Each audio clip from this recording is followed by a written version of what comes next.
तो जैसा आप जानते ही हैं, मध्य प्रदेश में इन दिनों ओबीसी आरक्षण का मुद्दा हर तरफ चर्चा में है और जमकर यह मामला गर्मा रहा है।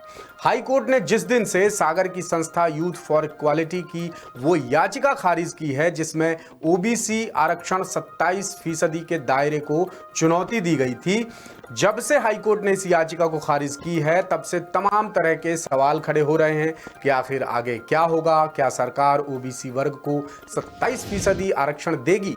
क्या 87-13% का फॉर्मूला खत्म होगा? और भी ना जाने क्या क्या सवाल उठ रहे हैं। तो इन्हीं तमाम सवालों के जवाब लेकर मैं आपके बीच आया हूं। दास सूत्र तमाम सवालों के आपको जवाब देगा। बने रहिएगा वीडियो के आखिर तक, पूरी जानकारी दूंगा कि ये क्या मामला है, क्या अपडेट है, सब कुछ।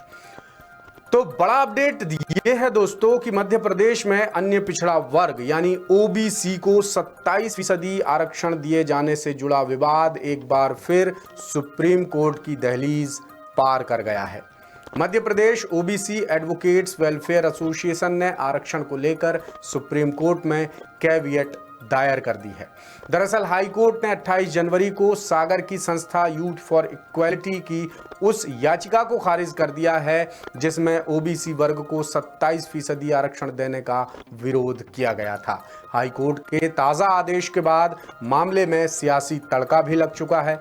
पूर्व मुख्यमंत्री कमलनाथ ने हाई कोर्ट के फैसले को कांग्रेस की जीत करार दिया है। इधर बीजेपी सरकार फिलहाल ओबीसी आरक्षण देने के मूड में नजर नहीं आ रही है। बीजेपी नेता कह रहे हैं कि कमलनाथ झूठ बोलकर लोगों को भ्रमित कर रहे हैं, लिहाजा मामले में सरकार की निष्क्रियता, ओबीसी अभ्यर्थियों की संभावित मुश्किलें और आगामी कानूनी लड़ाई को लेकर कई तरह के सवाल उठने लगे हैं। इसी के मद्देनजर अब सुप्रीम कोर्ट में कैविएट दायर की गई है। ओबीसी एडवोकेट्स वेलफेयर एसोसिएशन ने सुप्रीम कोर्ट से गुजारिश की है कि मामले में बगैर उनकी दलील सुने सुप्रीम कोर्ट कोई भी एक तरफा आदेश जारी ना करे।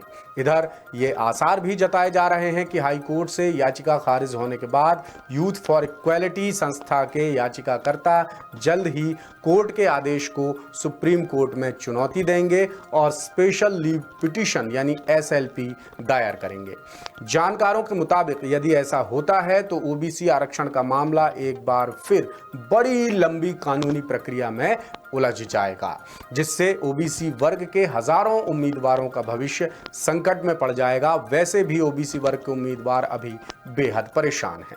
यही वजह है कि ओबीसी एडवोकेट्स वेलफेयर एसोसिएशन ने पीड़ित अभ्यर्थियों के पक्ष में सुप्रीम कोर्ट में कैविएट दाखिल की है। अब ये पूरा क्या मामला है, जरा इसकी बात करते हैं। तो बता दें कि उच्च न्यायालय यानी हाई कोर्ट में याचिका नंबर 18105/2021 के तहत इस मुद्दे पर सुनवाई हो रही थी, जिसमें 28 जनवरी 2025 को हाई कोर्ट ने एक अहम आदेश पारित किया था। इस आदेश के चलते 87-13% के भर्ती फॉर्मूले और 27% ओबीसी आरक्षण को लेकर नए सिरे से कानूनी दुविधा पैदा हो गई, क्योंकि ये वो याचिका थी जिसके बहाने मध्य प्रदेश में 87-13% का फॉर्मूला लेकर आई थी। अब जब हाई कोर्ट से ये याचिका खारिज हुई तो ऐसी संभावना जताई जाने लगी कि याचिका खारिज होने के बाद याचिकाकर्ता जल्द ही इस आदेश को चुनौती देने के लिए सुप्रीम कोर्ट में एसएलपी दायर कर सकते हैं, जैसा मैंने अभी आपको बताया।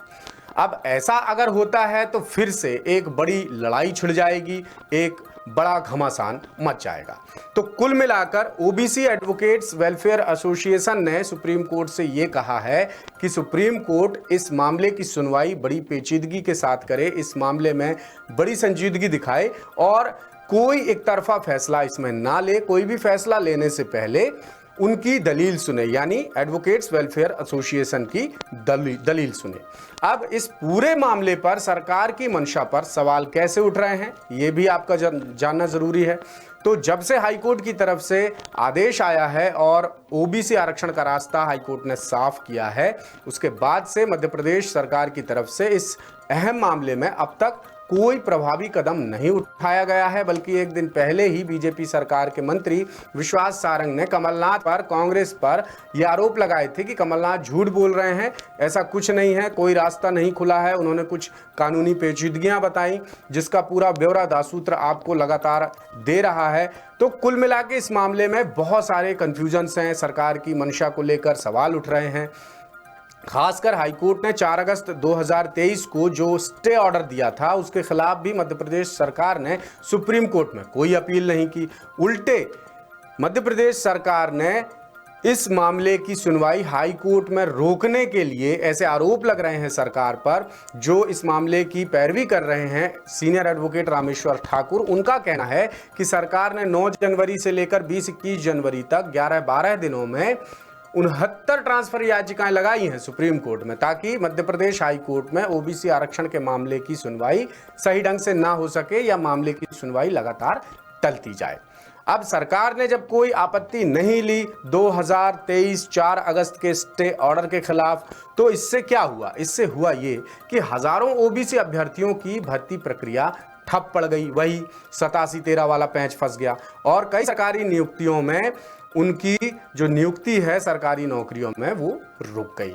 ओबीसी आरक्षण के लिए नियुक्त किए गए विशेष अधिवक्ता सीनियर एडवोकेट रामेश्वर सिंह ठाकुर ने सरकार से इस मामले में सुप्रीम कोर्ट में तत्काल अपील दायर करने का सुझाव भी दिया था। इसके बावजूद राज्य सरकार और महाधिवक्ता ने इस पर कोई सक्रियता नहीं दिखाई।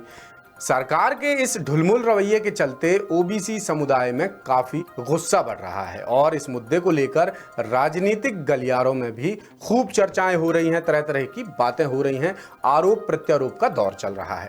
ओबीसी एडवोकेट्स वेलफेयर एसोसिएशन ने उन सभी अभ्यर्थियों से भी अपील की है जो ओबीसी वर्ग के अभ्यर्थी हैं, उनसे अपील की है कि जिन भर्तियों में आरक्षण का विवाद चल रहा है, जिनकी भर्तियां आरक्षण विवाद के चलते रुकी हुई हैं, वो सुप्रीम कोर्ट में अपनी ओर से भी इंटरवेंशन याचिका यानी हस्तक्षेप याचिका दायर करें, ताकि वो इस कानूनी लड़ाई का हिस्सा बन सकें और उनकी आवाज और भी मजबूती से अदालत तक पहुंच सके।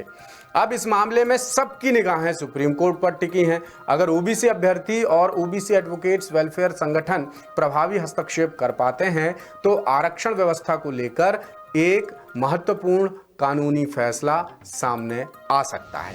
अब ये भी देखने वाली बात होगी कि मध्य प्रदेश सरकार आगे क्या कदम बढ़ाती है, क्या वो मजबूती से अपना पक्ष रखती है हाई कोर्ट में, क्या वो 27% ओबीसी आरक्षण की पैरवी करती है या नहीं, और ताज़ा कैवियट पर सुप्रीम कोर्ट क्या रुख अपनाता है, ये भी देखने वाली बात होगी। तो बने रहिएगा द सूत्र के साथ, जो भी अपडेट होगा हम आप तक जरूर लेकर आएंगे।